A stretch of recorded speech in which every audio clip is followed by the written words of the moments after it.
Ассалаумағалейкум барша менің көрермендерім.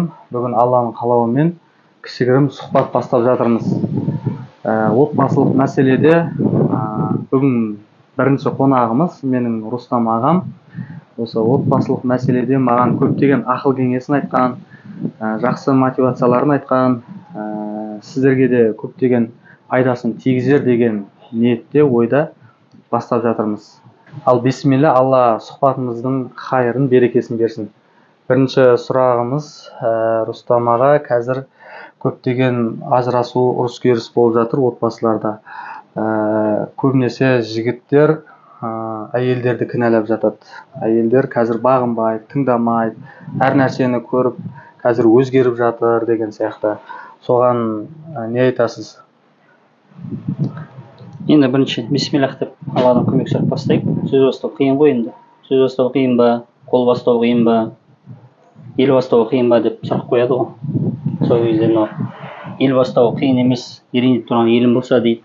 Қол бастау қиын емес, жер қайысқан қолым болса дейді. Сөз бастау қиын дейді. Дөп айтсаң, дұрыс айтсаң, мереке, қате айтсаң, келеке дейді ғой. Камерада неге сөйлеп көрмегенбіз ғой. Енді негізі жақсылық жамандық Алладан ғой. Әрбір неден бір кемшілік табылады, кемшілік зат болмайды. Енді әрбір заттан негізі қатеден адам түзеледі ғой, қателесуден қорықпау керек. Енді біз маман емеспіз. Енді бірге не болған үшін сұхбаттас, енді жұмыстас болып, інім ретінде өзім бар білетін айтып жүрміз ғой енді. Соның бәріне себеп болған ұстаздарымыз ғой. Алла разы болсын, имамдарымыз, Сансызбай ұстаз секілді көп ұстаздарымыз бастап жатқан. Солардың айтқан уағыз насихаттарымен негізі мұсылман адамға өзін жаңағы айтып жатсың отбасылық мәселесінен. Негізі адам өзі отбасын сақтағысы келсе, өзі оған ешқандай психолог та, ешқандай коуч та мұқтаж емес. Өзі сақтағысы келсе, адам өзінің бір-бірін тек не істей білу керек, тыңдай білу керек. Бірі өзін тыңдамаған себептен, әркім өзінікін жаңағыдай, былай айтқанда орысша айтады, ясын, өзінікін әркім шындығын дәлелдеген себептен, бір-бірін тыңдамаған себептен отбасылар ажырасу себебін бар деп өзім ойлаймын, өзімнің ойым негізі. Енді негізі әркімнің несі әртүрлі ғой, негізі екі жақты тыңдап көру керек. Мысалы, біреудің айтқан уағыз насихаты әрбір отбасына келе бермейді. Әркімді әртүрлі жеке дара адаммен сөйлесу керек. Енді барымша әйтеуір естігенімізше әркім жаңа жеткіземіз ғой. Сол себептен бәрібір неге келе бермейді, бұл қалып бәріне келе бермейді. Бірақ енді жалпылай көпшілікке деп айтылады ғой. Осындай бір 80% деген сияқты келеді. Қазақтың өзі мәдениеті, дәстүрі, исламға өзі ұштасқан ғой. Қазақылығымызбен өзіміз берік болсақ, сол негізі отбасы бақыт махаббат келеді, беріктік келеді. Жаңағы отбасылық ер адамдар біз айтады ғой, енді не үшін ажырасып жатсың деп жатсың ғой, енді дұрыс түсініп тұрмын ба? Көбінесе енді ажырасу мәселелерінде біз ер азаматқа Алла тағала аманат қылып берген ғой. Исламда да мысалы талақ мәселесінде басты жүк қыл. Ер азамат өзіне сабырлы болу керек. Үлкен жүк Алла тағала Құранда өзіміз ер адамды басшылық ретінде көтеріп қойған. Алла тағала өзі көтеріп қойған. Біз өзіміз кемшілік арқылы себептерімізбен, өзіміздің қате кеткен себептерін абыройын түсіріп жатамыз. Қадірін түсіріп жатамыз. Негізі әйел адам өзі, болашақ жарының өзі үйге келгенде сені бақытсыз қыламын деп келмейді, сені бақытты қыламын деп келеді, сен ғашық болып. Біз өзіміз себептерінен әйел былай айтқанда жаман әйел қайдан шығады дейді ғой, мысалы. Қыз кезінде бәрі жақсы, жаман әйел қайдан шығады дейді ғой, жаман еркектен шығады дейді да. Өзіміз сол себеп боламыз сол затқа, былай айтқанда тілін шығарамыз деген сияқты ғой. Негізі ажырасуға үлкен жаңағы Сансызбай ұстаздан айтады ғой. YouTube желісінде бар ғой, негізі қараса, оқыса ешқандай қазір ақысыз барлы қазір тегін айтылып жатыр. Адамға былай жеткілікті да. Тыңдаса, Сансызбай ұстазым айтады, ер адамға өзіне берген ажырасуға болатын, тұратын себеп, былай айтқанда, мына басты айтуға келетін зат, бұл бірінші әйелін дейді да. Аллаға қарсы шықса анық дейді да, пайғамбарымызға анық қарсы шықса дейді да, талақ беруге рұқсат етілген зат.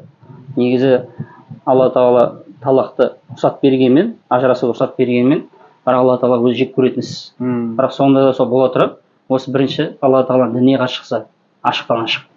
Екіншісі, мына ата-ананы қарсы шықса, қол көтерсе, ер азаматтың жаңағыдай себеп болатын заты. Үшіншіден, жаңағыдай ар намысына, яғни көзіне шөп салса, зинақорлық мәселесімен сол мәселеде адам ажырасуға болады. Төртіншіден, өзін жаңағыдай көпшіліктің көзінше бет алса, яғни ер адам азаматтың алдында жаңағыдай дауысын көтеріп деген секілді бойынсын баса деген осы 4 мәселеде ғана адам ажырасып кеткен болса, одан бір не бар да, сылтау бар былай айтқанда. Ал қалған мәселелерде, ұсақ мәселелерде тамақ мәселесі, ұйықтау мәселесі көп қой енді қазір жаңағыдай болып жатқан.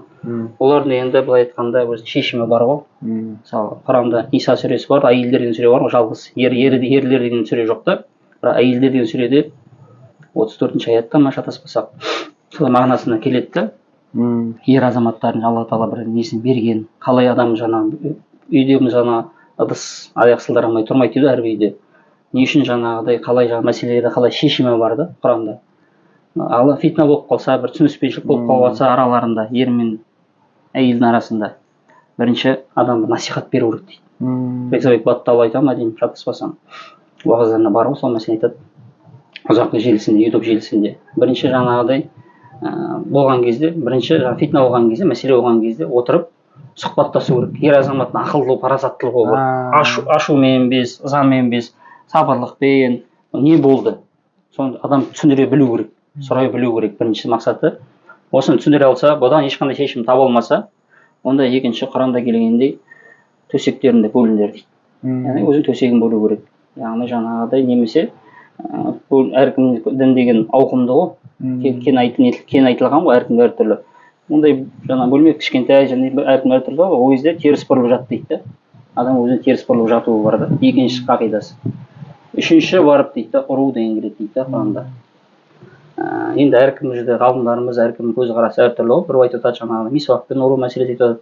Бірақ бұл жерде келетін зақым келтірмейтіндей ұру дейді. Адам бірінші қағиданы істемей, бірден салып жіберуге болмайды, үшінші қағидаға түсіп кетуге болмайды. Адам ретімен, сатымен бару керек та.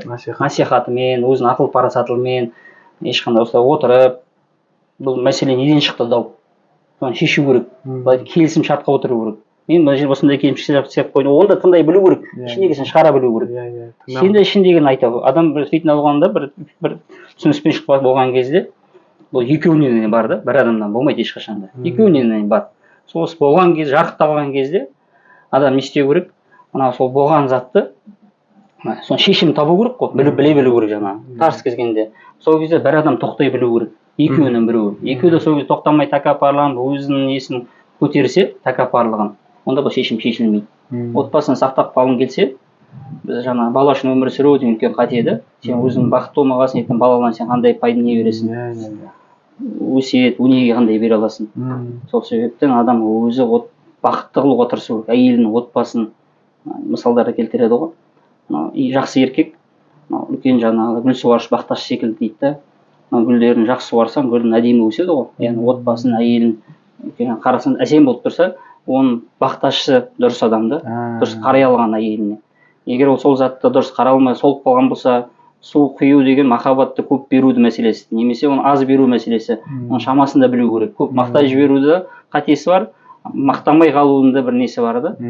Әйел адамға жақсы комплимент дейді ғой, жақсы сөздер айтты, қуаныш айтып беру. Сен айтпасаң, ертең басқа біреуден естесе, немесе өзінің қыздарынан айтқан естімесе, басқа біреудің елене тағылады құлағы. Себебі ондай жақсылық естіп көрмеген. Ондай жақсылықты да мөлшерде айта білу керек. Мен соны өзім ойлаймын, соны нені. Осы заттарды ер адамдар баста бізге аманат бергеннен кейін ұсақ-түйек заттарға мән бермей, осы үлкен 4 қағида болмаса, қалған заттарда мысалы сақтас, енді біз өзімізді көп ақыл айтатын адам емеспіз ғой. Өзің диуанасы кімге пір боласың дейді ғой.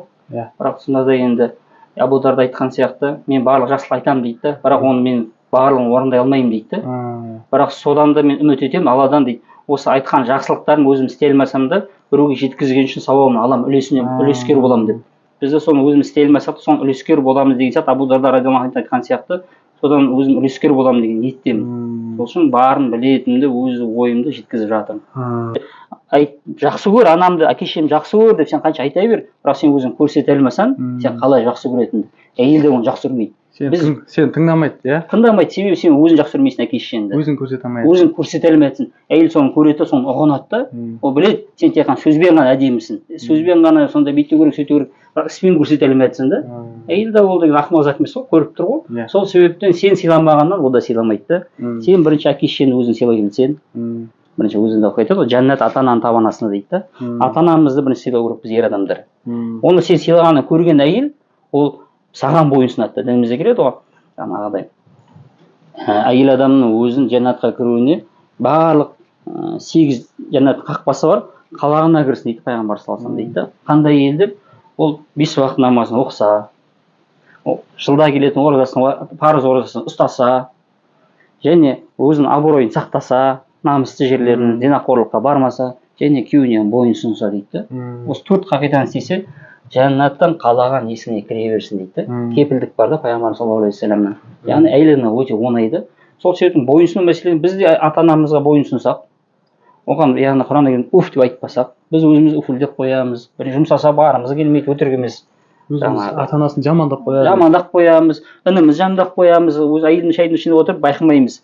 Ой, інім деген бүйтті, қарындасым былай істеді деп, анау бәрін тоқи береді. Сосын ертең бірнәрсе айтып қалған кезде, сен оған айтпа дегенде сен өзің айтып қойдың да. Басын сен есігін ашып бердің, жамандықтың есігін ашып бердің. Сен барлық кемшілікті сен былай айтпау керексің. Қазақ енді айтады ғой, біз атындағы атына сенбе, қойындағы қатына сенбе дейді ғой. Бұл жерде осы ат мензелгенді, өзінің отбасылық құндылықтарды, кеткен кемшіліктерді, кемшіліксіз адам болмайды. Барлығымыз кемшілігіміз болады. Кемшіліксіз адам іздесең, қабірдегі адаммен дос бол дейді. Қалған адам біз айтқан, тек өлген адамда ғана бір не жоқ дейді ғой, кемшілік жоқ дейді. Біз өлген адамды мақтаймыз ғой. Сол себептен біз әйел адамды бізге қарсы шығатын, ата анамызға қарсы шығатын себебі біз өзіміз бастап бердік, есігін ашып бердік, табалдырықтың өзіміз аттап бердік. Сол себептен өзіміз риза болсақ, өзім ата ананың разылығын іздеуге тырыссақ, жәннатымыз деп, әйел адам соны көре тұра бізге бағынады. Оны көрген бала біздерге бойынсынады. Рет-ретімен, тізбек-тізбегімен болу керек та, махаббат деген. Орындарын ауыстырып алу болмайды. Біз әйел деген махаббат ауыстырып алсақ, мына тізбек бұзылып кетеді. Осыдан үйде берекет кетеді. Енді мынандай адамдар, жігіттер өздері шариғатты дұрыс ұстанбайды, бірақ әйеліне маған бойсын деп айтады да. Сол кезде тағы да айтады, сен маған уағыз айтпай қой деп айтады. Ондай ақыл айтпа, сен өзің Аллаға бойсынбайсың, сен өзің көркем маған жақсы қарамай жатсың, өзің ақыңды орындамай жатсың деп әйелдер қарсы шығады. О, повод дейді да, еркек адам тағы да әйелін жібере салады да. Дұрыс па сол? Ана не сияқты ғой енді. Мысал келтіреді ғой, ұстаздарымыз. Бұл ғибадат мәселесі ғой. Намаз оқитын отбасы, құлшылық ететін, Аллаға бойынсынған отбасы. Өзін таң намаздан тұра алмай отырып дейді да.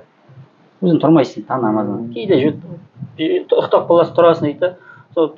Оянған кезде келіп отбасын айқайласаң дейді да. Не жатырсыз тұрыңдар таңға деп. Сен сөзің өтпейді дейді да оларға. Себебі сен амал етпейсің, сен күнде көріп жатыр да. Яғни жалаңаш жау сені алмай қоймас дейді. Сен көріп тұр да, бүкіл кемшілігін көріп тұр да. Ал сен өзің таң намаздан тұрып жүріп, сен де қаза қылмай тұратын болсаң, сен тек тұрып дәрет алып дауыс шығып жатқанын естіген кезде, ана құлағына елеңте қалады да, сен дәрет алып жатқан отбасына өзі тұрады да, себебі сен өзің айтпай істеп жатсың. Сен өзің көрсеткен себептен ол адамға өтімді болады. Сен өзің амал етпеген уағыз дағуатта ешқандай бір әсер нұр болмайды. Сен жаңағы тек андасында істеп айқайлағаны ешқандай пайда болмайды да. Сен бірінші оны істеу керексің. Сол секілді ер азаматта да әйел адамдар несін біздерге жаңағыдай қарсылық көрсетеді, сен сол затты көре алмайды да. Біз өзімізді дұрыстамаймыз да. Өз-өзімізді дұрыстай бастасақ, өзіміз соған лайықты болсақ, Алламен байланысымыз болса, ер адам, әйел адам бірінші бір-біріне жақындау үшін пирамида дейді ғой. Аллаға жоғарыда болса, Аллаға жақындасаң, әйелі жақындаса, бір-бірімен соғысады, тоғысады да.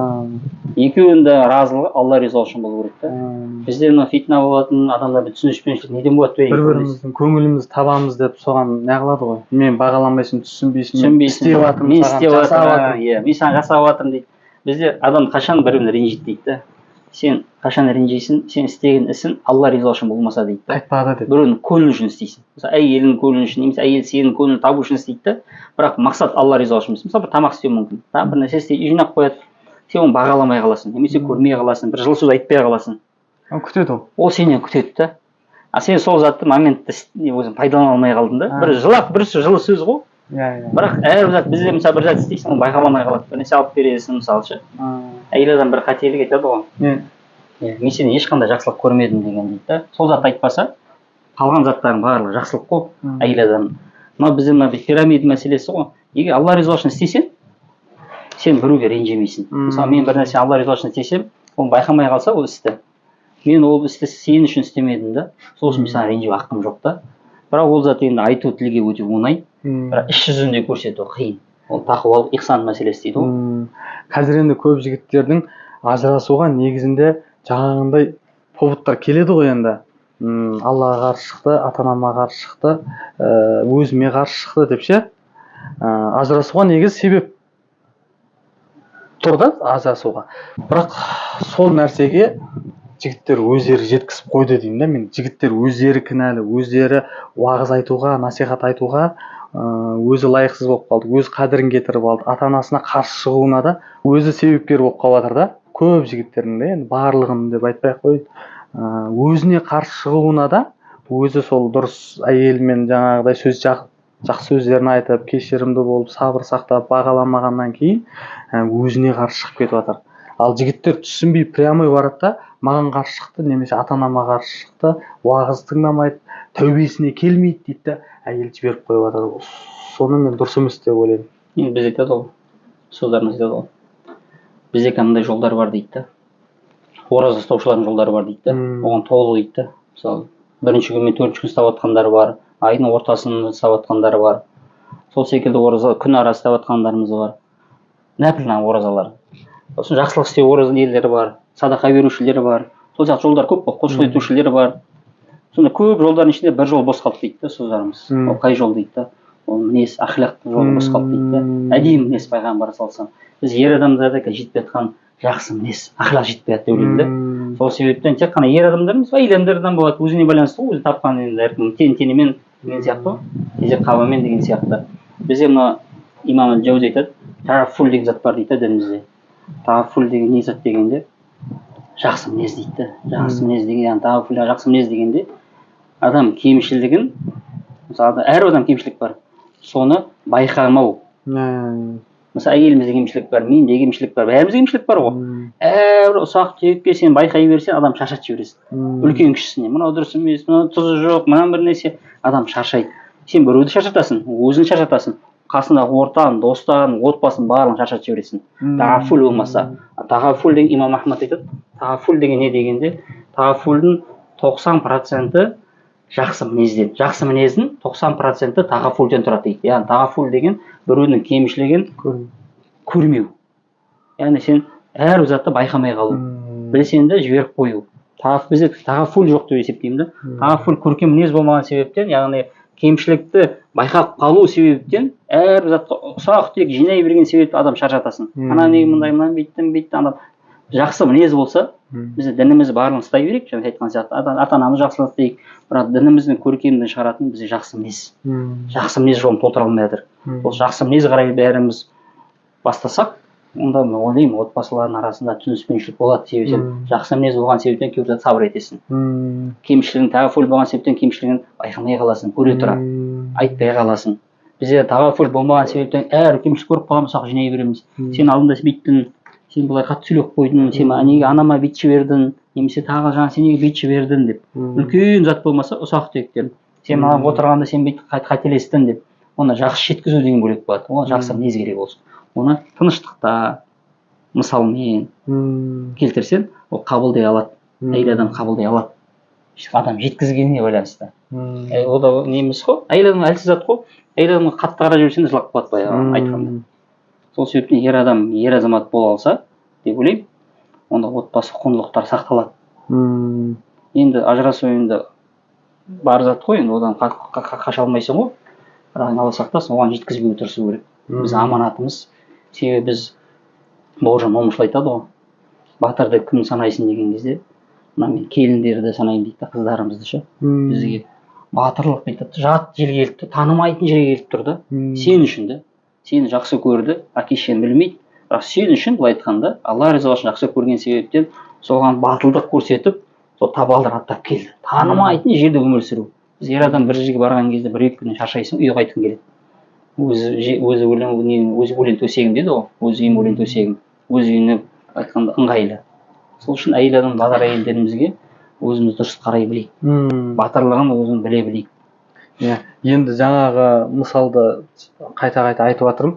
Аллаға қарсы шықса, өзіңе қарсы шықса, ата анаңа қарсы шықса, болды жібере беру керек деген қағида негізі. Ол үшін адам өзі амал етіп жүрсе, дінді ұстанып, әйеліне жақсы қарап жүрсе, ақысын беріп, ата анасын сыйлап жүрсе, сонда да ол Аллаға қарсы шығып жатса, жіберуге болады деп ойлаймын. Немесе сен бүкіл әйеліңнің жағдайын жасап, кешіріп, сабыр сақтап, оған көңіл бөліп жүрсең, сонда да саған қарсы шығып жатса, оны жіберуге болады.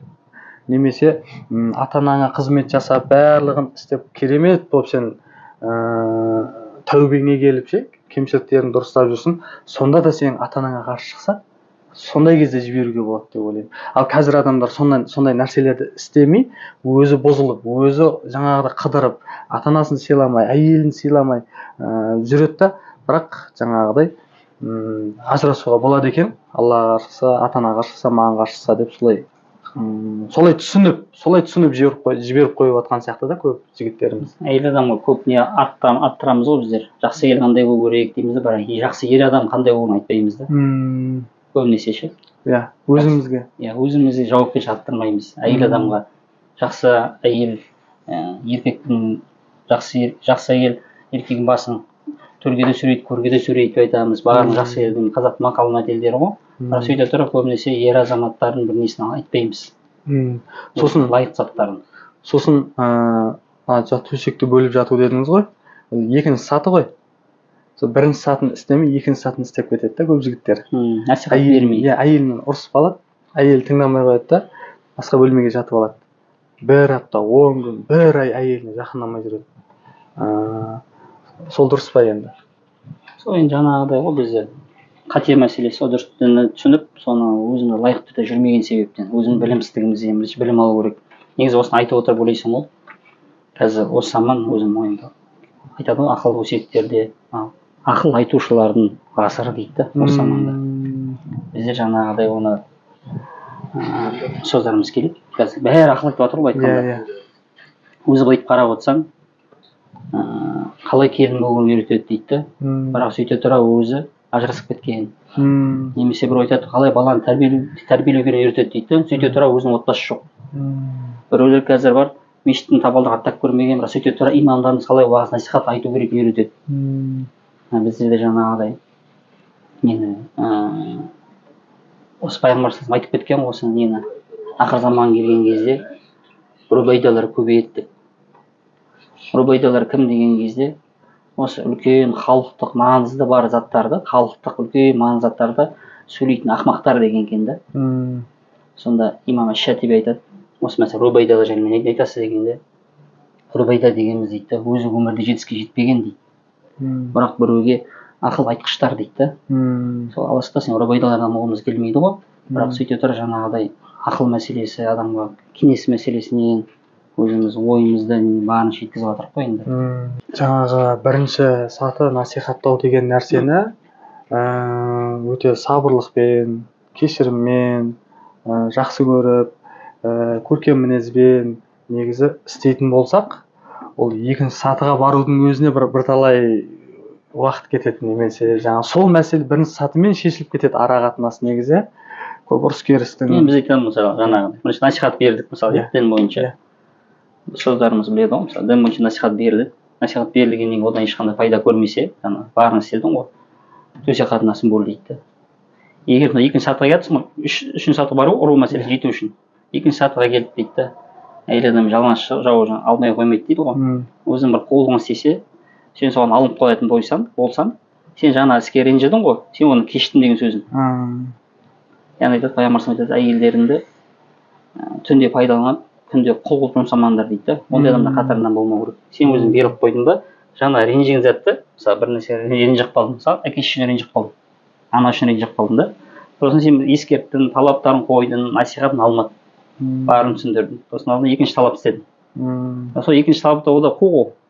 2 күн, 3 күн шыдарсың, пендесің ғой. Қолығына алынып қалсаң, яғни өзінің несін жаңағыдай керектігінде болғаннан кейін мініп қойсаң, онда сен жаңағы ренжіген сені уже талап ете алмайсың. Сен ана нені өзіне қатты мығым болып жүрсің ұстанымына. Үстіне жаңағы мініп алып ертең қайта күндіз ренжіп жүргеніне болмайды да. Сен өзін қанағаттандырып алдың ба, онда сен ренжіп hakkың жоқ. Кешіріп жүруің керек, иә? Өзі кешіріп жүресің. Сол үшін өзіне берік болу керексің. Үлкен ғалым айтады ғой. Сіз соншалық осы немен қаншалық ұзақ өмір сүрдіңіз дейді. Әйелдің ақылдылығынан дейді да. Әйел ақылды болған ғой. Жаңағы талаптар біледі ғой, ғалымдар енді талаппен өмір сүреді ғой. Келеді, бір нәрсе дұрыс болмай қалады, насихаттайды. Сосын келіспейді. Сосын мынау бөле бастайды. Сосын әйел де біледі, бір 30 күннен келсе бірінші талақ түсетінін біледі. Сосын соған жеткізбеу үшін өзінің қолын істейді. Сол күні әдемі киініп келеді, әсем тамақтарын істейді. Яғни көз несін тойдырады да. Сосын әйел ғалым болған себеп қой енді. Өзі беріліп қояды. Содан кейін мана ренжіген затын кешуге міндетті ер азамат болған соң ол кешіріп қояды. Сөйтіп отбасын құндылығын ұстаған. Яғни өзін ұру деген үшін қатарға бармаған да. Сол себептен адам жаңа қатар түсу үшін мектептегі сияқты ғой, бірінші класспен жаңа бірінші сыныппен екінші сынып деген үшін. Біріншісін орындамайсың, екіге түсе алмайсың. Бірақ біздің үлкен қатеміз мына бірді істемейміз да екіге түсеміз. Немесе бір екіні тастаймыз да ана үшке барып түсеміз. Отбасын шайқалта жүретін себебі осында да. Ұру деген сыртқа барамыз да. Бірден барамыз да. Бірден. Насихат жоқ, бөлу жоқ дегендегі. Ол да бір хикметтер ғой біз түсінбейміз. Иә. Ол бекер айтылмаған. Бекер айтылмаған. Адамзат жаратқан Алла Тағала бізді жақсы біледі ғой. Осы сатыға біз бірден секіреміз да, үшінші сатыға. Сосын анадан ол да енді пенде ғой. Ұруға адамды тез үйренеді ғой. Ұрар адамға да оған да көнеді ғой. Былай айтқанда сен үшінші насихатын жүрмей қалады да. Сен бір мен екінің несі болмады да, талаптары. Сосын сондай. Қазір көп жігіттер айтады, бұрын аналарымыз қанша ұрып соқса да, үйде сол қиындыққа шыдап отырған дейді. Қазіргі әйелдерге шамалы қатты сөйлесең кетем деп шығады дейді. Сол дұрыс па енді? Жібере беру керек па, или оған да сабыр сақтау керек па? Жаңағыдай отбасы құрғанда біз жеке бір немен бәрін түсіне алмаймыз, қамти алмаймыз ғой. Жеке адаммен негізі дінде де бір нәрсе айтар кезде жеке дара сөйлеседі да. Мәселен, қандай кім бұл жерде кінәлі? Негізі бір затпен бір адам мысалы сот мәселесі де бір адам көзі көгеріп келсе, мен ұрды деп. Сен барып оған бірден жаңағыдай көмек бермей соқ қоса алмай, екінші адамды қарау керексің. Екінші талқы қарасаң, ол да екі көз көріп тұруы мүмкін да. Мынау бірінші бастауы мүмкін да. Сөйте тұра өзін адам жеткізуіне байланысты ғой, тіл байлығына байланысты. Кім қалай жеткізеді? Әйел адам тыңдасаң, әйел адам дұрыс болып шығады. Ер адам тыңдасаң, ер адам дұрыс болып шығады. Сол үшін екеуі бірден бүйтіп келеді да, екеуі несі тыңдалады. Бірден бір зат шешімге келмейді. Сосын үлкен ұстаздарымыз бар, Алла шүкір Арман ұстаз, Қуанышбай ұстаздарымыз бар. Теолог мәселесінен бір жағынан жаңағыда осы психология мәселесін, дін мәселесімен қараған ғой. Негізі психология деген үлкен зат қой. Жаңағыдай мынау отбасылық мәселе мысалы жұмыс істеп жатыр. Адам батылдық керек та, шыны керек. Мысалы менде ондай батылдық жоқ. Мысалы бүкіл осылай жаңағы неге шығып, жаңағыдай аудитория ма, жаңағы өз нем бар ғой. Бірінші рет менде ондай неде жоқ, мысалы түсініп тұрған жоқ, қалай болатынын. Бірақ бұның өзін себебі адам айтқан кезде плюс минус дейді ғой. Адам табылады да. Жақсылайтын да, жамандайтын да, даттайтын адам табылады. Бірақ содан қорқып қалсаң, адам басылып қалады. Мен қазір даттап тастайды деп. Бұл жерде істеген істе сен жақсылығың 70% немесе 60% жақсылық болса, қалған 40% сен жамандай берсін, онда сен ұтыстасың. Ал сен жаппай сен осып кететін болса жамандық, онда біздің әлі даму керек екен бір несі бар, талаптар оқу керек, тоқу керек. Сол себептен жаңа мәселе өте қиын. Әркім жаңа жеке дара істелу керек. Бір қағида бәрі жүре бермейді.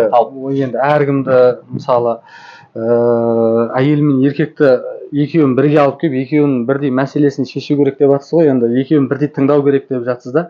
Бірақ сіз енді қоғамда қазір көріп жатқан көпшілік жігіттердің айтатыны әйелдерді кінәлап, сәл қиындыққа шыдамайды, кетіп қалады дегенге сіз өзіңіздің көзқарасыңыз қандай?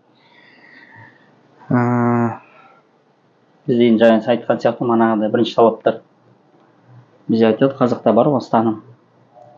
Ащысына, несіне жаңағыдай өзінің тәттісіне көнетін деп ше. Бізде бүйтіп қосылған кезде, мысалы, қазір Алла шүкір бар ғой барлық зат. Біз бәрін дайындап келеміз да. Жақсылыққа түседі да былай айтқанда. Жақсылыққа түскеннен кейін кішкентай бір өмірде қиыншылық болса, әйел адам төтеп бере алмай қалып жатады. Немесе ер адамдар жаңағы ашуланып қалады. Мысалы бізде қазір не ойлаймын, YouTube, Instagram деген сияқты нелер көп қой қазір. Желілер. Соларда сол желілерде біз жаңағы біреудің жаңағы статустарынан көреміз, бір қуанып жүрген, мысалы, сен бір жерде қыдырып жүресің. Отбасымен адам енді ол ешқандай жамандығы жоқ қой енді. Бірақ сен жаңа қойған паш еткеннен кейін екінші отбасы ана көреді да қолда барғысы келеді. Ана жұрттың күйеуі деген басталады. Ана жұрттың күйеуі қара, сен деген бүйтпейсің, не шықпаймыз деп. Содан мынау ер адам соны көтере алмайды деп ойлаймын. Осыдан осы бір фитна басталады деп ойлаймын. Бірақ оның өзі негізі әйел адам соны сұрау арқылы дұрыс түсінсең, әр жамандықтың жақсылығы бар негізі. Дұрыс қарасаң, негізі сол зат сені шыңдау керек. Сені ана былай айтқанда жатқан жерінен сені оятып тұрғызып жатыр. Соны еңбектенуге оятып жатыр. Негізі дұрыс түсінсең. Басыңды істей. Жұмысты шеш, еңбек етші, жата берме деген сияқты ана неде келеді ғой. Ер азаматтың мындай қасиеті бар ер азамат бақытсыз дейді да. Мойындағы қырсық, желкедегі қырсықтық дейді да. Ер азамат қырсықтық болмау керек. Желкедегі қырсық дейді да. Шынтақтағы маубастық дейді да. Жамбастағы жалқаулық дейді да. 3 қасиетті болса ер азамат. Осы себептен сол жетістікке жете алмай жатыр да. Қырсықтығы, мен бірінші айтсам дұрыс сөз болса қырсығады желкедегі. Мынау жата береді маубастан. Мынау недегі жалқаулығы бар жамбастағы. Сол себептен сен анам бәлкім сол жетістікке жетпей жатқан шығарсың деп бүйтіп көзқараспен қарауға болады.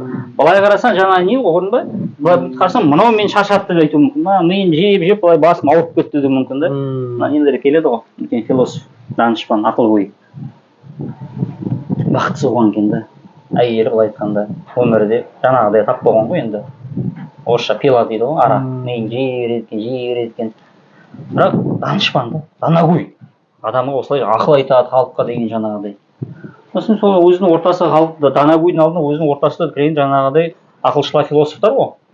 Бір жас бала үйленгісі келіп. Жаңағы содан именно жаңағы сол кімге жақындайды екен? Бақытсызға былай айтқанда. Бақытсыздан бақ сұрап барып тұр ғой былай айтқанда. Бақыт сұрап барады. Үйленгісі келеді екен өзін. Бұл енді қасына айтады, ана кімге барған іс деп. Бұл деген жаңағыдай үйінде бақытсыз ғой деп. Қазір айтады үйленбе деп. Сонда данагөй айтқан екен, үйлен деген екен. Егер әйелің жақсы болып шықса, бақытты боласың деген. Әйелің жаман болып тап болып қалса, онда мен сияқты философ боласың деген екен. Өмірді түсінесің деген екен. Ақылды данагөй боласың деген да. Өмірді түсінесің деген екен да. Сол себептен әрбір заттың пайда зияны бар. Сол мен бетте келіп ажырасуға бірден ұмтылмау керек. Аллада аманаты ғой. Аманат бергеннен біз қиянат жасамау керекпіз. Ол біздерге берді әйелді. Ол біреудің мысалы үйінен әкесі жаңа мәпелеп өсірген біреудің қызы, біреудің қарындасы, ағасы болса, інісі болса, апасы деген сияқты. Сол бәрін тастап, өзінің қорғандарын саған келді да. Сен сол жерде тек мына күйеу емес, сен оған күйеуіңіз әкелік ақылшы айта білу керексің, ағада болу керексің, сен бауырда бола білу керексің. Оған осы зат жетіспейді да әйел адамға. Соның барлығын құрбан етіп сен үшін келді да. Біз бірден сол заттың бәрін сырт жасатып, мен саған басшым, мен саған күйеуім, неге маған мойынсұнбадың деген сияқты айқаймен әкелік немен бірді қарап көру керек па деп ойлаймын да кейбір кездері. Енді мынандай жігіттер мен ішпеймін, шекпеймін, қыдырмаймын, тура барып тура келемін дейді да енді. Сонда да әйел недовольна дейді. Оған не айтасыз? Отбасына берекет жоқ дейсіз былай айтқанда да. Тыныштық болмай ма? Барлығын енді ақша тауып жатырмын дейді, жаңағыдай ішпеймін, шекпеймін дейді. Сонда да әйелім жаңағыдай кемшілік іздеп тиісіп отырады дейді. Енді болады жай, аластайсың білмеймін ғой. Мысалы енді өзім енді намаз оқығасын Алла тағала енді бір мақтаныш емес, Алла береді ғой, бір нығмет қол деген. Оны алып та кетеді Алла тағала лайықты болмаса. Отбасыларында сен жаңа көп нелерді жаңа естисің, тыңдайсың, ондай көп адам осымен сұрақпен дамиды ғой негізі. Адам қателесе қорықпау керек, қатемен дамиды дейді ғой. Мен бір нәрсе айтуға қорқамыз да, дәл осылай айтып осылай болады деп. Нақты білмеген себепті. Бірақ енді жақсы әйел дейді да. Адам жақсы еркек болып отырса керек, жақсы әйел болып отырса керек. Әркім өзінің қойған мақсат болу керек. Жақсы өлеңдер келеді ғой. Жақсы әйел деген. Енді маған да көп сұрақтар келеді жігіттерден осындай. Бірақ сіздің алдында айтқандарыңыз маған жаңағыдай пайғамбарымыздан бастап мысалы қанша идеальный ешқандай күнәсі болмаса да, оны да қызғанған әйел. Оған да мінезін көрсеткен жаңағыдай оқиғалар бар ғой. Енді мысалы айтқан сияқты тамақты төңкеріп жіберген деген сияқты. Сосын жаңағы бұл жерде ақылық мәселесі бар. Бағана айтқан ең бірінші зат жатыр да, ол жерде тараффул жатыр да, кемшілік көрмеу. Яғни қалай мысалы сен айтқан жаңа есіме түсіріп жатсың, мысалы Нух алейхиссалам, Құранда келетін Нух пайғамбардың өзінің әйелі және баласы. Былай айтқанда қанша жақсылық шақырса да көкейіне салатын Алла тағала ғой. Бізде мысалы насихат берген кезде насихат айтамыз. мен жеткіземін деген зат болмау керек та. Мен оған жеткіздім, неге қабылдамайды деп Аллаға тапсыра білу керек та. Нух алейхиссалам 950 жыл өмір сүріп, қанша дағуат қылса да, сол нығмет берілмеді да. Және Лут алейхиссалам әйеліне де бұйырмады да. Мысалы Ибрахим алейхиссалам мысалы бірінші әйелі мысалы. Ибрахим алейхиссалам Исмаил алейхиссалам мысалы бірінші әйелі мысалы талақ қылып жібереді мысалы. Үлкен пайғамбарлық не болса да, болашақ пайғамбарлар. Соны тәрбиелеу мақсатында Алла екіншісін салғызады. Мысалы осылай қарай берсең, нелерді қиссалар көп. Пайғамбар саллаллаху жаңа айтатын өмір аналарымыз арасында болған, әйелдердің арасында болған жаңағыдай кикілжіңдер бар. Болмаған емес, болды ол заттар. Оның бәрін жаңағы зат келді, ақылақ тұрды, мінез. Пайғамбарымыз соған сабыр сақтап, ақылағымен әйелін тәрбиелеген. Тәрбиелеп тұрды.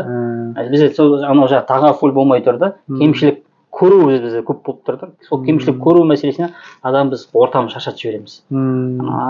Жинай беремін, сен шаршайды адам. В общем, сен қанша таза болсаң да, намаз оқысаң да, ішімдік ішпей, тура жүрсең де әйелің қарсы шыға береді ғой негізінде. Сынақ болады ғой. Адам дәрежесі көтерілген сен сынақсыз бұл өмірде болмайды да. Сынақ, адам сыналады.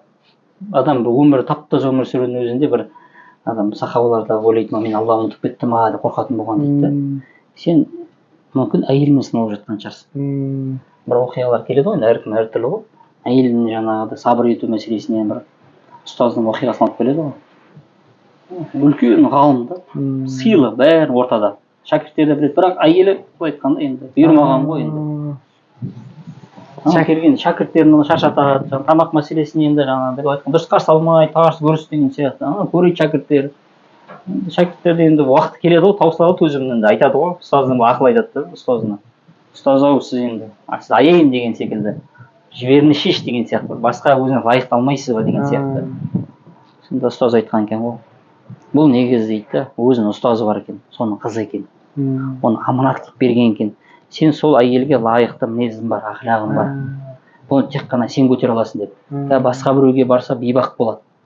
Ажырасып кетеді, өмірің бақытты болмайды. Онда әйелге де сабыр ететін еркек керек. Оны жаңа кемшілігін сыртқа жария қылмайды. Адам отбасылық шынады, мысалы отбасы атта десе жария қылуға болмайды. Аманат. Үйдегі бізде қазір кемшілік не? Айтып ұсақ түйек зат айта береміз. Әрбір мысалы отбасыда әулетте бір не болады? Мен өзім көзқарасым. Өзіне бір лайықты, идеал дейді ғой, мысалы осы отбасы өмір сүріп жатқан шынайы. Осы соған ұқсап ақыл айту керек. Бізде қазір ақыл ойлар көп, мысалы жас балдар мысалы өмірдің негізі қарасаң, былай айтқанда балдары немесе ақылға жетпеген мана айтқан сияқты. Бірақ сөйтеді соларға лайықты сұраймыз да. Біздің өзің отбасымызда бар ғой, анамыз болсын, немесе ағамыз, әпке біреулер бар ғой, алыс-алысты білеміз, нағашымыз болсын, жиен біреу бар. Өте керемет өмір сүреді да. 20-30 жыл асып кеткен осындай балдары бар, жетістікке жеткен адамдарына барып осылай жеке келіп сұрау керек. Сенің өмірінде қалай осындай затқа жеттің деп. Ода көп несі бар да. Біз айтамыз бақытты бол дейміз да. Бірақ бақытқа сол қалай жеткенімізді айтпаймыз да. Сол бақытта біз қанша бақытсыздықтар болды да. Бірақ біз оларды айтылмайды да. Ол заттар бізге айта бермейді ғой. Сол жеке адам келген кезде ол саған ашылады, түсіндіреді да, қалай бақытты болу керек екенін түсіндіреді да.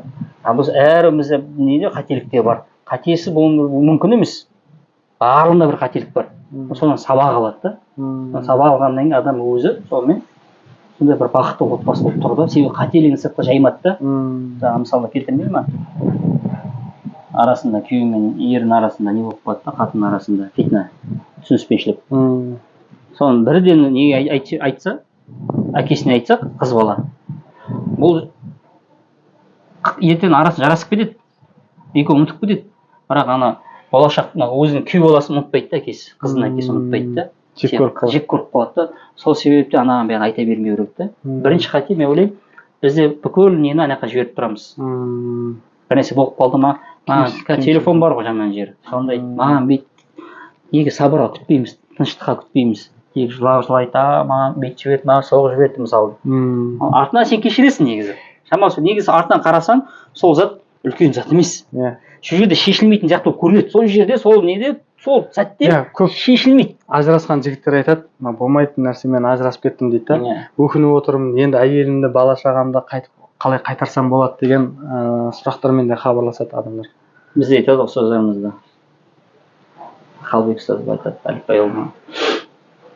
Бізде көп істейді да. Үйлену мәселесін көбінесе зерттейміз да. Үйлену керек. отбасын талақ мәселесі қалай сақтап қалу керек соны оқымаймыз дейді да. Жаңа тез бере қоямыз да. Талақ жіберіп қойғаннан кейін содан кейін сен айтқан сияқты қап деп басымызды ұстаймыз да, санымызды ұрамыз да. Ұстаз, мен жіберіп қойдым, мені қалай алып келемін деп. Сен білдік та, анау болмайтын затты сен алдында өміріңді бұзып жібердің да. Сен басында сен біздің өзінің кітаптарымызда бар да исламда. Талақ мәселесі, қыз мәселесі, әдеп мәселесі барлық. Бірақ сонымен соны оқып дайындалсақ, жүріп келеміз да, сол сәтте тарс кеземіз да. Сосын осындай нелер, мысалы машина айдайтын адам сияқты правосын үйренбей машинаға отырып аламыз да, соғамыз. Сосын барып, мынау қалай болды, не үшін бұлай болды, іздей бастаймыз да. Оны басында оқысаң, ондай затқа апармас едім, білсең егер. Енді жартаңдаудан қателеспе деп айтады ғой. Адамдар үйленгеннен кейін жартаңдаудан қателесіп қалдым деп айтып жатады да. Сол дұрыс па, дұрыс емес па?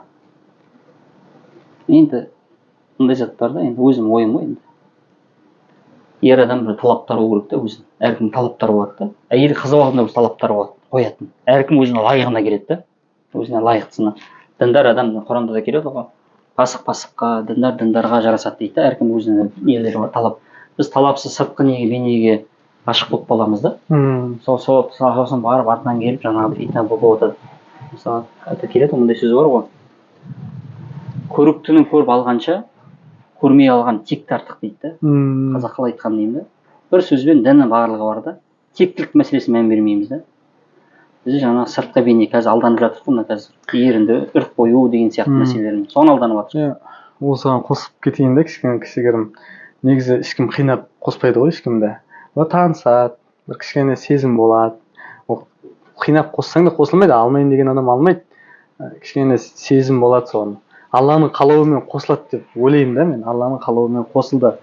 Қарап отырсаң көп семьяларда әйелі қандай мінез болса да соған сабыр сақтап отыратын еркектер бар.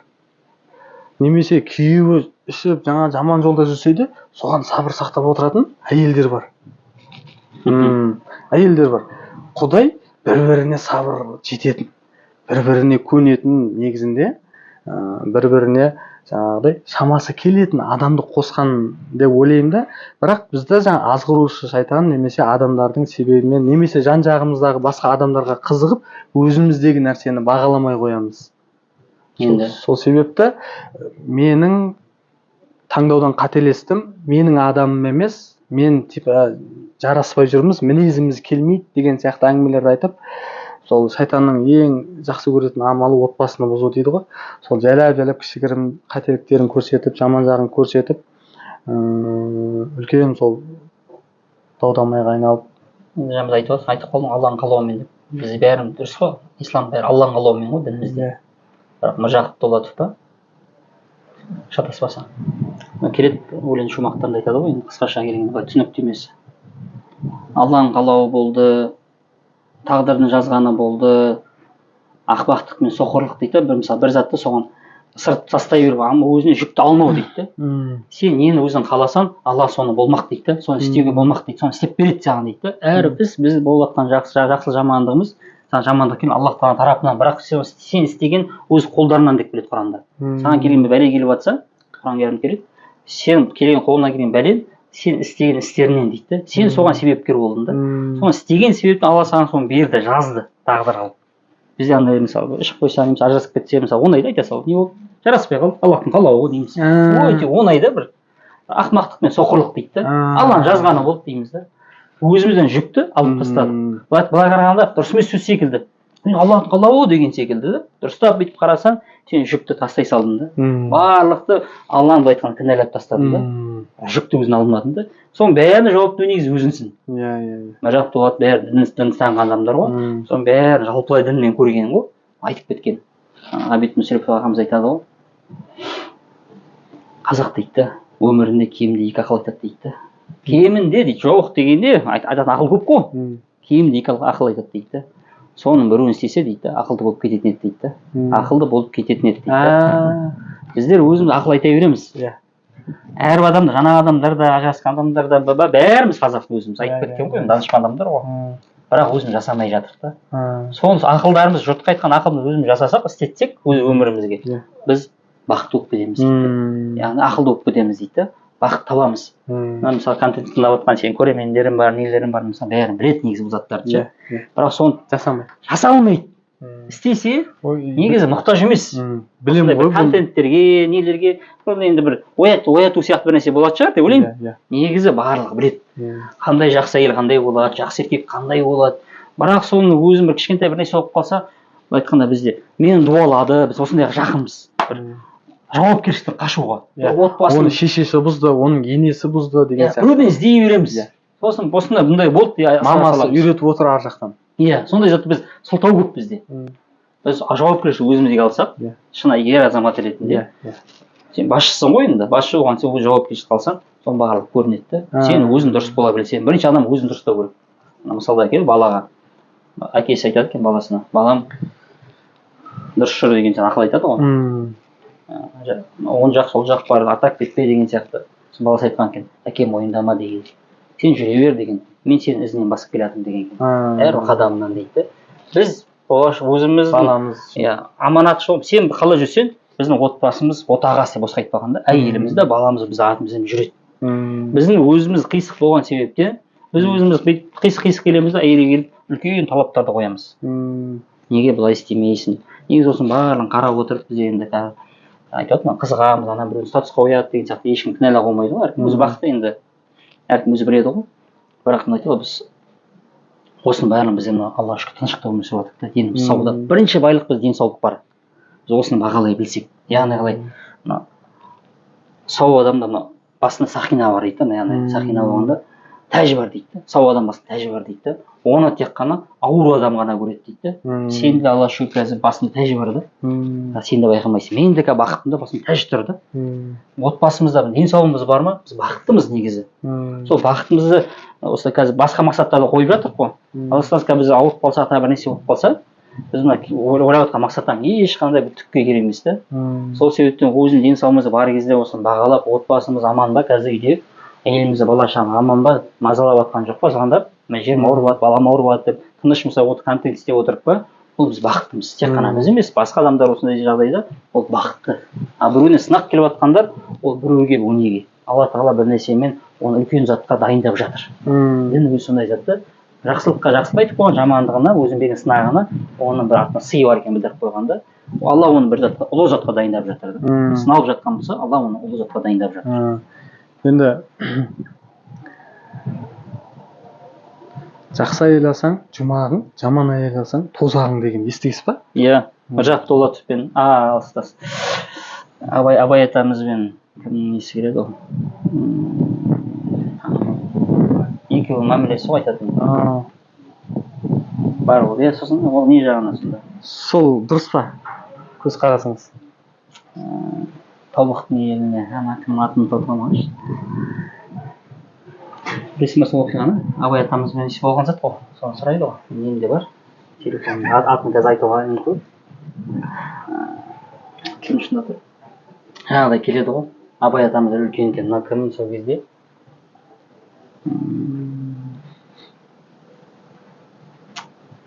Айта берем, есіме түссе айтамын. Тобықтың еліне қыдырып келеді да.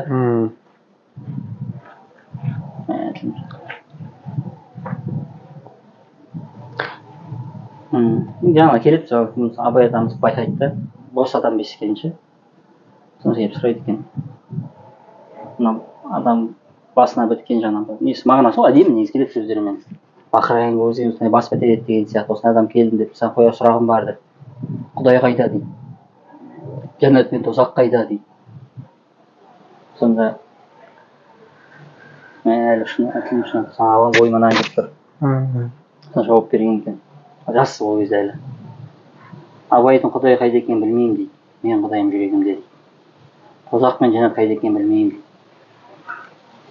Кім әйел жақсы болса жәннаты, әйел жаман болса тозақы деп, яғни үйдегі несін айтады да, болған зат. Сөйтіп жауап берген екен Абаймен жаңағы арасында болған бір несін келтіреді қысқаша. Осы сөз ғой негізі келеді. Сен бұл жерде келіспейтін нем бар ма? Келіспейтін болғанда мынандай да, адамдар дұрыс түсінбей қалады да, негізі жақсы сөздер айтылған ғой. Көп дінімізде де, ата бабаларымызда да просто әйелдері кішкене қисық мінез болса менің тозағым деп көңіл күйін түсіріп өмірін тозаққа айналдырып жібереді да. Ал негізі бізге Аллах тағала берген нәрсені бағалаңдар деп отыр да, кемшілік іздемеңдер деп. Жаңағыдай сіз не дедіңіз, бір не деп айттыңыз ғой, кемшілік іздемейтін тағафул деген нәрсені үйренуіміз керек та. Бақытты, Алланың берген нәрсесін бақытын көріп үйренуіміз керек та. Жақсы жағын қарап үйреніп, сол кезде біздің жүрегіміз де бақытты болады. Алла біздің сол шүкір етсеңдер арттырамын дейді жаңағыдай. Сол кезде бақытты өмір сүреміз, ұрыс керістен аулақ боламыз деген сияқты. Енді көпшілік адамның әйелі мінез көрсетеді ғой, барлығы емес, көпшілігі қарсы шығады, жаңағыдай кемшіліктер болады. Ой, мынау менің тозағым, жаман әйелге ұрындым деп өмірін тозаққа айналдырып, солай Алланың берген нәрсесіне разы болмай қалу деген мәселе бар да. Алланың берген тағдырына разы болмай қалу деген мәселе бар да, көрдіңіз ба? Сонымен ұштаспай қалады да. Сол үшін разы болған дұрыс деп ойлаймын, шүкір етіп, жақсылық қарап, жаңағыдай кемшілігін көрмей. Дұрыс қой, жаңа Мәшһүр жаңа қарап отырмын ғой. Мәшһүр Жүсіп жаңа Абай мен екеуінің арасында диалог мәмілесі болған. Мәшһүр Жүсіпке жаңа сол сұрақ қойған екен. Абай Мәшһүр Жүсіпке жаңа жақсы тұнды жауап бергеннен кейін отыр деп жаңағыдай сыйлаған екен. Енді тозақ жәннат деген бұл мәселеде енді үлкен зат қой. Мысалы жақсы әйел деген жақсы әйел деген кім дейді? Әркім әртүрлі ғой, өлең шумақтарда келеді. Жақсы әйел дейді, сүйемін демейді, сүйеді дейді. Күйемін демейді, күйеді дейді. Ренжіп тұрып кешіреді ол дейді, кештетіп келген күйеуін дейді. Алыста жүрсе сағындырады дейді. Үнсіз сені бағындырады дейді. Үнсіз сені бағындырады дейді. Кей кезде ап-ашық күнді бұлтсыз жауын қылады дейді. Кей кезде ап-ашық күн бұлтсыз жауын қылады дейді. Керемет. Өзі оғына үнсіз құлайды, шоғына үнсіз шыдайды. Өзі үшін емес тағдырдан сен үшін бақыт сұрайды дейді. Іздесең ізде жігіттер осындай ғана жұбайды дейді. Әркімде өзінің идеалы әртүрлі әйел адамдардың. Яғни бұл жерде сен қарап отырсаң, әйелдің жақсылығын да жамандығын айтып кетеді. Ең басты әйелдің байлығы бұл жерде не? Үнсіз бағындыру. Тілін істеп қалу. Енді шықпаса, сен үнсіз бағындыру. Енді бұл әйелдерге арналған не да, мотивация да бұл сөз ше. Әйелдер сондай болса күшті болады деген. Ал кейбір жігіттер менің әйелім неге осындай болмайсың деген сияқты талап қойып жібереді да ананы. Осыны мысалы естіп алып. Солмен проблема болып кетеді. Жаңа зат қойғанда өзі ондай идеал болмай, сен оған өзің қоя алмай, мысалы сен қарапайым үйде баланың өзіне неге кітап оқымайсың? Біз балаларымыз жақсы кітап оқыған қалаймыз ғой. Неге кітап оқымайсың, ұрсасың да? Сені әкесінен көрмеген адам кітап оқыған, ол нағып кітап оқиды. Себебі сенен көрмеген, әкесі бүйтіп өзі сот күш қойып отырса, бала да соған үлгі алады. Себебі отағасының өзі сондай үлгі көрсетіп отыр. Шамшырақтың өзі сондай. Сен жанып тұрған. Сен өзіне үлгі ретінде айтпай кітап оқытсаң, баланың өзінің әжелерімізде мықты ақылды болған баяғыда. Көзі көре тұра, құлағы ести тұра, немерелерін оқуға, ілімге тарту үшін жаңағыдай кітап оқытқызып қояды. Көзім көрмейді дейді екен, ана ынталандыру үшін кітапқа. Ананы оқиды. Осылай естімей қалдым дейді. Анасын жаңа жеткізу айқайлап жаңа жеткізе бастайды. Қалай сонда түсінбеген сияқты болады. Ана әжесіне түсіндіргендей болады. Сөйтіп анаған махаббат ашады, кітапқа деген махаббат ашады. Ақылдылық керек те. Ер адамға бұл жерде ілім керек, ілім деген мінез керек. Ілімсіз мінез дейді ғой, жақсы мінез дейді. Сен жақсы мінезің болса, мына сенің білімсіздігіңді жауып тұрады, көрсетпей тұрады. Мысалы жақсы мінез болса, сыртынан қарасаң ойлайсың, білімді кісі ойлайсың да. Себебі жақсы мінез ілімді жасырады, ілімсіздігін жасырады. Бірақ ілім сен жақсы мінезің болмаса, оны жасыра алмайды. Сен қандай ілімді болай бер. Іліммен жаңа мінезін көрсетпейсің. Мінезің сен дұрыс болмаса, онда сен жаңа сен ілімін сен енді жаба алмайды. Жақсы мінезің жоқтығын жаба алмайды. Тек қана жақсы мінез ғана білімсіздігіңді жаба алады, қорған болады да. Ана нелерден келеді ғой. Сағады емес. Атын тоғып, Шағырауи емес. Жақсы мінез дейді, ілім дейді. Сен қанша оқысаң оқи бер дейді. Бірақ оқығанына байланысты іліммен өзін әдеп мінеп көрсетпесең, сен надан болып қала бересің дейді. Сен бәрі надансың дейді. Яғни мінез керек біздерге. Жақсы мінез, содан кейін сонда жаңағыдай қулық дей ма, ақылдылық керек. Шеше білу керек. Сосын отбасы шайқалмайды деп ойлаймын. Жалпы жаңа жігіттерге қатысты айтып жатырық қой, көп нәрсені. Жауапкершілік болу керек. Кемшілік іздей бермей, жақсы жағын қарап бағалау керек, сыйлау керек. Кемшілік бәрінде бар екенін білу керек. Мынау ойына тоқып алу керек. Өзінде де адам жоқ. Өзінде де бар. Сен сол кемшілігімен жақсы көру керексің. Жаңағы қисық қабырға деген зат, сол сен кемшілігімен сен жақсы көре білу керексің. Алланың берген мінезі, ақылағы, бірақ адам өзі түзеледі. Алла саған бергенін сен түземейсің ол. Абай атамыз айтады ғой, сен оны түзеу үшін сен жаңа таяқпен де түзеуге болады дейді. Сен оны оқысаң, талпынсаң, сен түзелесің. Біз өзіміз оқымаймыз, тоқымаймыз. Сол жаңа абай айтқанда Нұрсұлтан ұстаз Расмағамбет айтады, жақсы уағыздар насихат тыңдап отырсақ, ер адам дейді, көп сапарға шығу керек дейді. Сапарға шықпаса ер азамат дейді, мынау ойы өрісі дейді, ауылдан шықпай қалады дейді. Тек бір нәрсе айта береді, шашатып жібереді. Сапарлап шыға берсе, бір жерге шыға берсе, ой өрісі көтеріледі. Сосын үйде ұсақ түйекке қарауға да уақыт болмайды да, былай айтқанда. Үйде көп отыра беретін адам негізі ұсақ түйек зат байқап қала береді. Мына зат неге қозғалып кеткен, мына зат неге бүйтіп кеткен, сапарға шығып, басқа шаруалармен орталығымен жүрсе, онда ол фитна болмайды. Ер азаматқа бүкіл маңызды бұл жерде берген саған қамшын босқа бермеді ғой қазақтар. Қамшын босқа бермеді. Сен бұны ұстап тұрған сен тірегісің. Сол себептен сен дамысаң, қалған отбасың дамиды. Өзің дами алмасаң, әйел дамиды дегенге сен басып та бересің. Мына жер оның дұрыс емесін айтады, мына жер дұрыс емес, мына жер олай істеме, бизнес болса тағы бір істегісі келеді. Кейін ортасында тұрасың. Табиғиінде болған екен. Сахабалардан кейін, пайғамбарымызды көрген сахабалар, ізбасарларынан кейін, пайғамбардың ізбасарларын көргендер, табиғиіндер оқиға болған екен.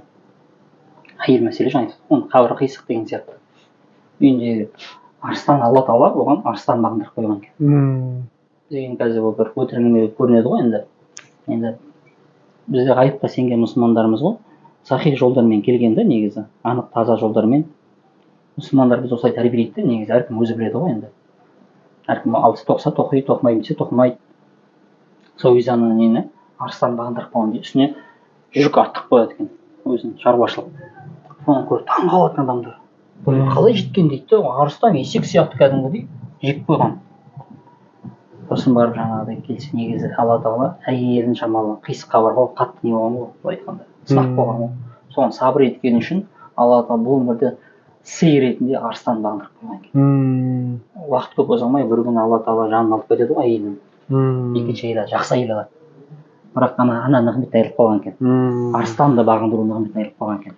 Тек соған сабыр еткен үшін Алла Тағала арыстанды бағындырып беріп қойған екен. Сол үшін біздер әйелім жаман болып көрінгенмен, жаңа айтқан тозақ деп отырық қой. Соған Аллахтың қалауымен Алладан күш қуат сұрап сабыр етіп, соның мінезін қабылдап, соны жұмыс істей білсек, барынша жұмыс істей білсек, Алла қабілет беріп қояды. Біз білмейтін. Бұл өмірде емес ақыретте беріп қояды да. Ол бір жеміс. Тек жібере салудан, мен жібердім дегеннен гөрі, ол бір екінші несі бар. Бұл бірақ ол мықты ер азаматтың қолынан келеді да. Әркімнің қолынан келе бермейді. Ол мен бүйтпей қашанғы жүремін демейді да. Сол себепті мындай заттар бізде дініміз жаңа екі жақты ғой, көрдің ба?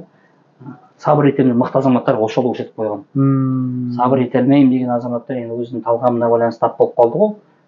Негізі талақ рұқсат беріп қойған зат қой, бірақ Алла жек көретін зат та, ескертіп қойған. Жаңа төрт талаптардың арасынан бөлек талап несінен шықпасаң, сол заттың қатарына келіп қалса, енді жібересің. Сосын жаңағыдай мәселе көрдің ба? Әркім өз сатысына байланысты, еркектің өзі сатысына байланысты. Жоғары еркектер жаңағыдай шыдау мүмкін. Жаңағы осындай тез жүріп қою мүмкін. Енді Алланың жауап беретінін ұмытпау керек. Бәріміз жауап береміз. Сосын қазір әйелдерді кінәлап жатады да, жаңа бұзылған әр нәрсені тыңдап, көшеге шығып кеткен, бір басқарғысы келеді, еркекпен тең болғысы келеді деген сияқты ше. Жұмыс істеп кеткен көп әйелдер деп ше. Соған біз мүмкіндік беріп қойған жігіттер де кінәлі ма деп ойлаймын да. Себебі жігіттер де қазір өсек айтып, жамандап, майда сөз айтып, осындай бір пайдалы дүниелерді айтпайды, бір-біріне мотивация бермейді, сабырлы болуға, шүкір етуге, тәубе етуге, сондай нәрсеге шақырмайды. Жаңағыдай ойын ойнап, пайдасыз іспен айналысқан себепті өзінің тағы да бір ішімдік, құмар ойын немесе зинақорлық, бір өзінің қателіктерінің себебінен әйелдерді солай басына шығарып жатыр. Әйелдерді солай бұзылуына себепкер болып жатыр деген сияқты ше. Жұмыс істеу мәселесін айтып жатырсың ғой. Біз ойлаймыз ғой, дін деген әйелді бір жауып тастап, ешқаққа шығармай, ер азамат көшеде шығу керек деп. Негізі ислам олай емес қой. пайғамбарымыз өмірбаянын қарасақ, сахабалардың өмірбаянын қарасақ, сира дейді ғой, өмірбаянын қарасақ, аналарымыз өзі, пайғамбарымыз аналарының өздері жұмыс істегенді, біреу тігінші болған, тігіншілікпен айналысқандары бар. Тағы да кімдердің, пайғамбарлардың өмірі, үлкен ғалымдардың, кітап жазушылар болған. Әркім енді айтқанда кәдімгі қолдан келетін адам сондай іскер болған, базарда тұрғандары бар, налог жинаған дегендер бар, дәрігер дегендер бар. Әркім өмірін қарасақ, кәдімгі үлкен бір маман иесі болған. Ал бізде қазір теріс түсінік, әйелді оқытпау керек, үйде қамап ұстап отыру керек, немесе жаңағыдай тек сразу тұрмысқа беріп жіберу керек деген сияқты. Ода ертең мысалы мындай ренжиміз, әйел адам бір мінезі бар деп ренжиміз. Біз андай, бізге еркек мындай әйел керек сияқты. Бағынатын, үндемейтін, жуас, дауыс шықпайтын, айтқанда бір роботты айтуға болады, программа бересің, содан артық ештеңе істемейді да. Бірақ оның да бір зияны бар да. Мысалы мен ақылдым айтқан жоқ, ұстаздарды айтты, мысалы қарасақ, тыңдасақ, негізі білмеймін қайсы ұстазым жақынымыз атайын, мынаны таудым. Әйелдің мінезі болған жақсы да негізі. Сен баланы тәрбиелейтін, сен әйеліңді, біз жарақта жүреміз да, сыртта жүреміз да. Әйел сен қалады, егер жаңағы әлжуаз болса, ол сен баланы сөйтіп тәрбиелеп қой. Бүйтпе, сөйтпе, қорық, бүйтпе, сөйтпе, жаңағы жау отырады да, өзі сүйіп тәрбиелейді да. Мінезді әйел болса, жаңағыдай өзі спорт пісіріп өсіреді. Піскен болса, бір нәрсе істеледі, еңбекқор әйел болса, сен баланы сондай мінез ақылақ береді да. Сен бала көріп өседі ғой саған. Себепті мен әйелім қырсық, анау мынау десем, мүмкін сол батылығы сен балана беріп жатқан шығар. Ол ер жүректі керек, ер азаматқа да керек. Ер азамат шекіспей бекіспейді дейді да, ер азаматқа мінез керек. Мінезсіз еркек ол еркек емес. Адам бір шексіз болса бекіседі, ер азамат бір күшін сынау керек, білу керек. Білгеннен кейін сен күшіне байланысты сыйлайсың да. Қорыққан сыйлайсың деген секілді ғой, сен уже білесің қаншалықты бар екен. Сол себептен әйел мәселесін бүйтіп қарауда болады да. Сен жаңағыда әйел керек болса, әлжуаз, еш сөйлемейтін, сен баланы бос болып қалады. Бос болса сен баланы сен тәрбиелейді. Сен ұрпағың ертең бос болып шығады. ертең соны айтасың, не сүмірейді, басын аура бастайсың. Бір не жігерің жоқ, бір салбырап көзінде от жоқ деп. Қазақта басқа айтпағанмын ғой. От бол деген да балдарына. От болмасаң шоқ бол деген. Шоқ болу керек. Шоқ болмасаң жоқ бол деген да. Талап қойған да. Оттық баламыз ондай талап қоймаса, тек қана өзі рахат үндемейді, әйел жатады, тамақ жеп рахат, баланы оты болмаса, не шоғы болмаса, онда ертең ұрпақ жоғалып кетеді да. Әлжуаз ұрпақ туады да. Елін қорға алмайды, батырлық көрсете алмайды. Сол себептен тек біз көбінесе байқап отырмын. Енді сен проблеманы көбінесе андай шығар. Ер азаматтардың әйелдер көп хабарласатын шығар, проблема көп болып жатқан шығар. Мысалы мен шыны керек, Инстаграмда. Жоқ, бүгінгі тақырып сол еркектердің отбасындағы қателіктері ғой. Ал келесі тақырыптарда Құдай қаласа әйелдердің қалай оған енді әйелдердің жаңағы итағат етуі, бойсынуы, жақсы әйелі, сол жайында тағы да тақырыптар саламыз. Бүгін әдейі сол ер азаматтардың отбасына құндылықтар дейсің, бастылық несі дейсің ғой. Енді бұл жерден көрермендерім айтатынымыз, енді сен бар ғой көрермендер көп шығар енді.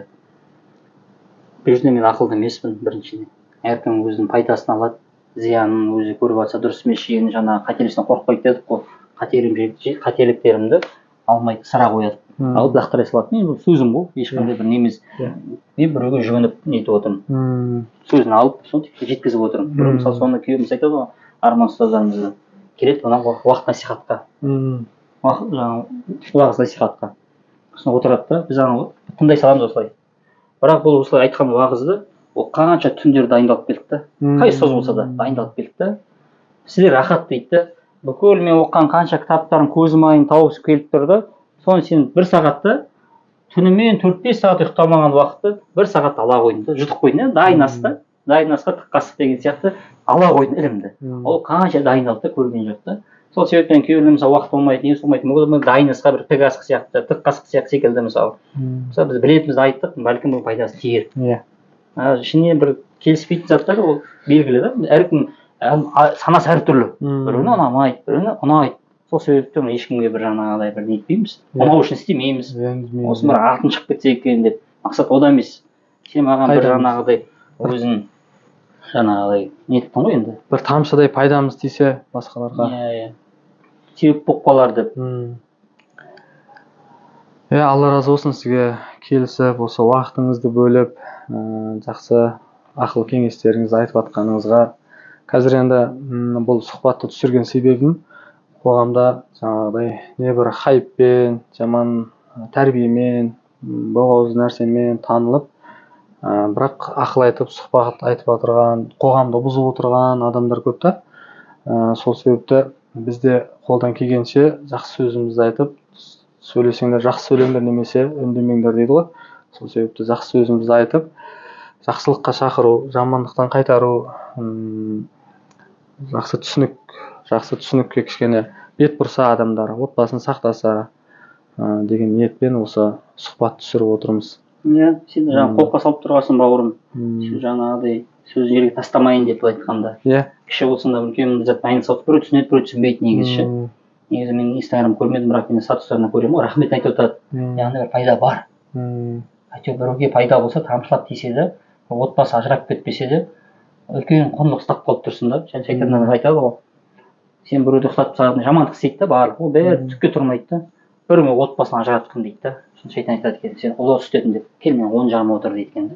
Яғни отбасын ажыратып жіберу бұл үлкен іс та. Исламда біз өзіміз енді қазір дегенде оңай ғой, осылып шығып жатады. Енді діни көзқараспен адам үш талақ берген ажырасатын болса, содан кейін қайтадан алғың келетін болса, өз әйеліңді түсініп қателігіңді, оны алу мүмкін емес. Мүмкін болғанда қандай өте ауыр. Қалай? Сен әйелің басқа бір үйде тұрмысқа шығу керек. Шынайы түрде, өтірік түрде емес, өмір сүру керек. Одан кейін талақ беру немесе өліп қалу керек. Яғни мүмкін емес зат қой. Яғни сен бір жібердің ба, ол әйелді қайтадан ала алмайсың. Сол себептен 32 тіс бар ма? 32 тіске нең саған тілін болғаннан кейін үстіне отына тілді састап тұру үшін Алла тағала бізге 32 тіс берді. 32 тіспен бірге мына екі ерінді берді да, жауып тұру үшін. Талақ деген бізге беріп қойды да, ауыр міндетті. Әйелге бермеді да. Сол себептен ер азаматсың ба, осы сөзді ұмытуға тырысу керек. Яғни талақ дегенде бұл жерде тек қана арабша айту міндетті емес, кет, бұл үйден кет, бұл бойынан басқа орамал тағып жүр, әйелім емессің, ауыр сөздер, ол талаққа түсіп кетеді. Ауыр сөз, ол сөзге үйренбеу керек. Мейлінше жаңағыдай сабыр етіп, бірнеше болып қалды ма, жаңа сабыр етіп, ұзын ашуын көтерді ма, шығып кет. Анау себебі мынау көтере алмады, сен де көтере алмайсың да. Мысалы келтіреді ғой. Бір үлкен атамыз дейді да, ұзақ өмір сүрген ғой әйелімен. Бәрі қызығатын болған ғой, қалай бұл жақсы өмір сүріп келеді. Бір күні бұдала боран дейді, қағаптық дейді, мына ақсақал тағы да жүр дейді. Сосын келіп сұрайды ғой, ақсақал, деді, мұндай боранда жаңа ешкім далада жоқ, не істеп жүрсің деп.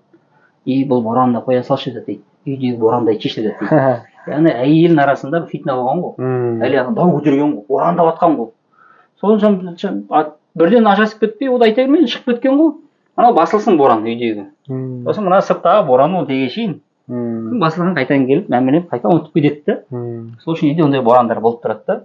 Не ол жаңа әйелден болады, не сенен болады. Сол үшін бір адам өзінің отбасын сақтағысы келсе, біреу сабыр ету керек. Не еркек, не әйел біреу сабыр етпесе, онда отбасы ортасынан штырап кетеді да. Ол айтатын. Алла разы болсын, осыны шақырып тұрсын сұхбатқа. Иә. Құдай қаласа осы сұхбатты көріп жатсаңыздар, бір көптеген пайдалы, жақсы әңгімелер айтылды, отбасыларыңызды сақтап, бір-бірлеріңізді түсінуге, ер адамдар мықты болуға, иманды болуға, ақылды болуға, сол жөнінде ақыл кеңестер айтылды. Барынша отбасын сақтап, бақытты болып, Алланың сондай сүйген құлдарынан болуды нәсіп етсін баршамызға. Рахмет, онда бұйырса Алла нәсіп етсін. Жақсы, жаңағыдай лайк басып, комментарий жазып, ойларыңызды бөлісіп кетіңіздер, дұға тілектеріңізді жазып кетіңіздер. Келесіде тағы қандай тақырыптар болғанын қалайсыздар, сол жөнінде айтып кетіңіздер. Арнаға тіркеліп, қолдап жүріңіздер. Жақсы әңгімелер айтылай берсін елімізде, қоғамда. Рахмет баршаларыңызға, тыңдағандарыңызға. Алла разы болсын.